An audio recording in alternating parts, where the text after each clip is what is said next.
Now, for some reason, the video quality on this is a bit strange and I'm not sure why, so here's a picture of a banana as an apology. Almost sinister whiskey, that's how I describe this.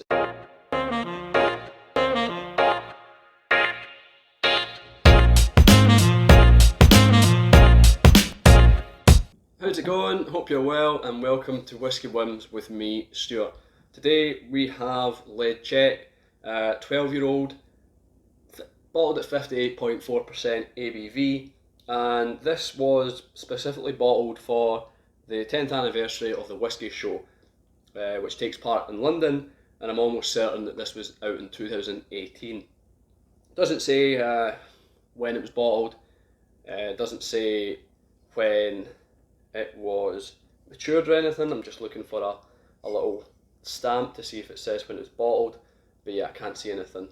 I think this was roughly about £80 to £90 when it first came out, and I think I got it off the auction about £85, £95. So I got it close to the RRP, and that's all I can really remember about the price, which is a bit of a shame because I don't have the full details on what that price actually cost.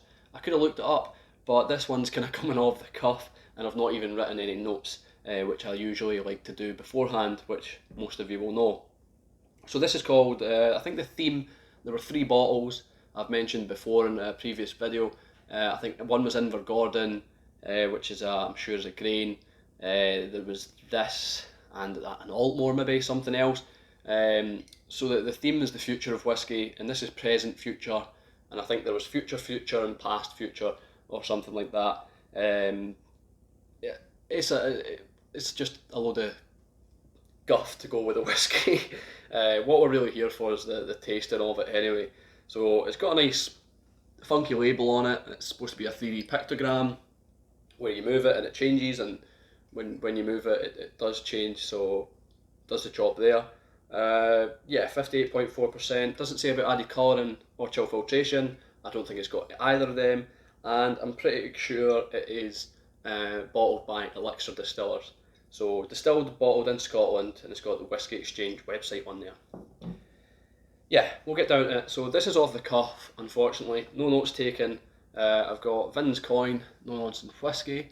I'm not sure if you're able to tell the difference between off the cuff reviews and studied reviews, research reviews. Probably not, because all my videos are pretty much built the same. So straight away, you're getting a peat, burnt peat. Yeah, I'm pretty sure the Isle of Mull Distillery, Tobermory and Ledaig. The Ledaig is the peated side. Similar to Springbank, Long Row.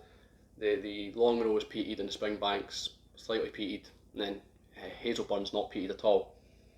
So it's the other way about. Tobermory's not peated at all, and Ledaig is heavily peated or peated. So for sure you've got that burnt peat in there. It's dirty, it's earthy. Yeah, it's like marshy, not necessarily a horrible damp smell or anything like that. It's just, yeah, it's just a bit marshy, a bit damp, but not like a horrible damp smell. Yeah, I can't get over how much that. It's like a burnt caramel peat. I think it's been done in sherry, I can assume. I mean, the colour of it, it's got to have been some sort of sherry, but there's not a lot of information on the bottle, and yeah, I probably should have done my research beforehand. Idiot. But yeah, there's like a burnt caramel with peat there. The burnt smell is very dominant, maybe like a burnt rubber now. Just quite a dirty, quite a raw, quite funky whiskey on the nose, something that's right up my street. It just feels, yeah, it doesn't feel like it's been designed, it doesn't feel like it's been elegantly put together, it doesn't feel like it's been engineered to be drunk by some high collar lawyers. It feels like you have to drink this whilst in a pig farm, in a pigsty, surrounded by pigs, I don't know. That's all something. It's dirty. It's funky. It's raw. It's not for these high class, high end people. It's for the working man, the working woman, the working person. Yeah, it's a hitter. A little bit of the ABV coming in the nose, a little bit of a prick. But the burning rubber, the burning peat. Yeah, we were on Isla in our big cottage, and they had peat bricks, and we were burning them, and the smell doesn't really come off the peat bricks unless they're damp, they're wet. That's when you get the smoke, and that's when you get the peat scent. But there's still a scent. It's not an atypical peat scent, but a burning peat. It's almost like burning wood, but there's a subtle difference. Yeah, now I'm getting this is not going to make this sound enticing, but I'm getting like a dung, I'm getting like a cow pat, a cow field, definitely a field. Now that I've got that dung scent, I can't. Maybe I didn't wash the glass, but no, there's definitely cow pat, cow poo, field, dung, manure, and it's not even bad. Like, it's not horrible. It's not something. It's not as if it's a bad scent. I know that is supposed to be a bad scent, but it smells good. Well, I'm enjoying the smell. There's a lot going on in it. It is dirty. It's definitely kind of sulfuric. Yeah, it's definitely a funky, dirty dram. The palate.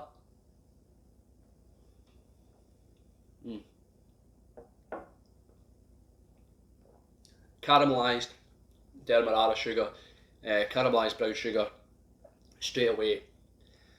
It's I don't know if you've ever, when it's like making like a brittle toffee or a brittle brittle toffee. It's very burnt.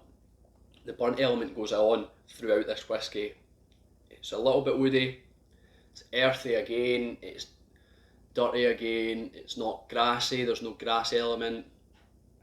It's like being on a farm estate or something.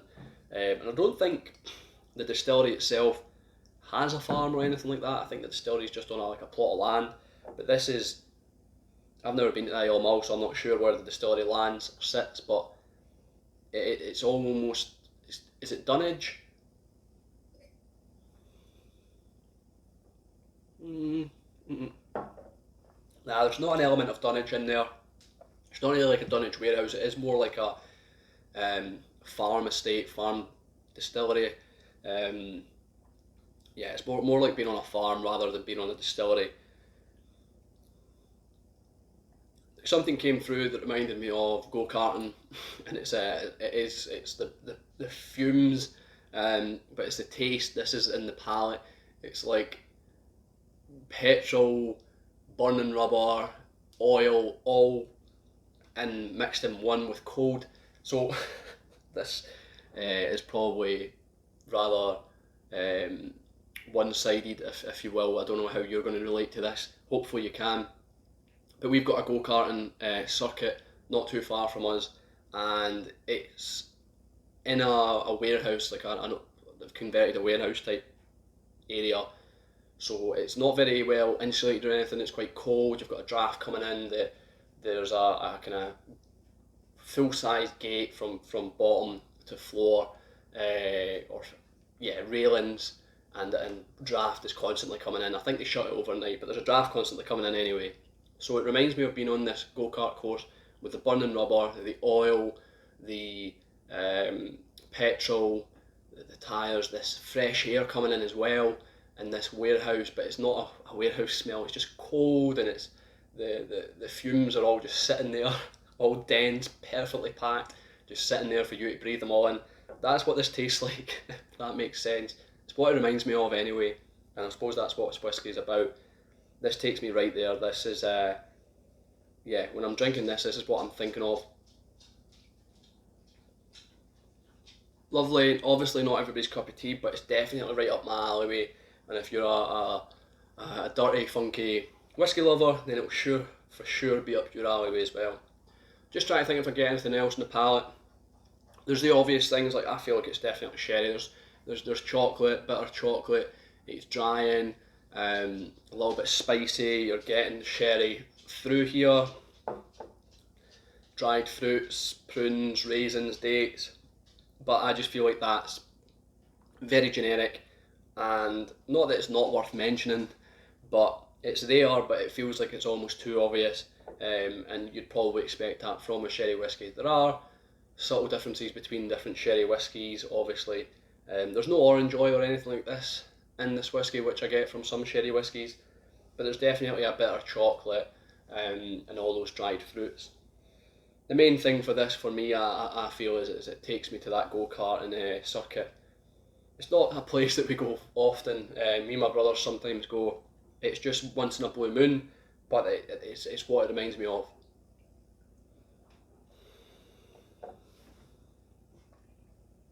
It's a good evolving whiskey, from the start being quite sweet, caramelising sugar, caramelised brown sugar, to then the full dirtiness, the full oily kind of that go-karting circuit scenery, if I've painted a scene in your mind. Yeah, on the finish, it is long, it's all over the mouth. It's not, I wouldn't say it's oily, it's almost as if it's more just drying than oily. It's it's coated the mouth, but it's not like a film, it's all just dried into your mouth, if that makes sense. It's evaporated and dried in. A little bit of nuts, a little bit of peanuts, more sherry coming through for sure, just atypical sherry flavours. There's a burning sensation, a burning smell, burning taste, again, burnt coming through. This time, is it anything else? It's not burnt peat, it's not burnt wood, it's not burning rubber, but it's more like a burning food, if that makes sense. It's like burning something sweet. Maybe like the caramelised sugar again, linking back to that. But yeah, it's like, it's like something in a pot, a kind of sticky sauce that you've burnt. That's the flavour I'm getting here. Or like a toffee sauce, let's go for that. So you get one of those sticky toffee puddings that you can put in the microwave. Put it in the microwave for too long. It's one of those horrible cheap ones. You put it in the microwave for too long and it comes out with this burnt toffee sauce over it. It's a little bit bitter, it's a little bit, should be sweet, but it's not, it's just too bitter. But that's this, but it's nice, it's not too bitter, it just works well with this whiskey. This whiskey is an absolute whiskey win from me. And yes, I do love dirty whiskies, so you probably should have expected it. Is it worth it? Well, I paid £85–95 from what I remember. A 12-year-old, independently, blah blah blah, non-chill filter, no added colouring, 58.4%. Yes, it's worth it for sure. Would I buy it again? If I could get it at that price, I probably would. I wouldn't mind it a little bit cheaper, of course, but if I could get that price again, I probably would buy it. It's lovely. It would be good just to have it sitting.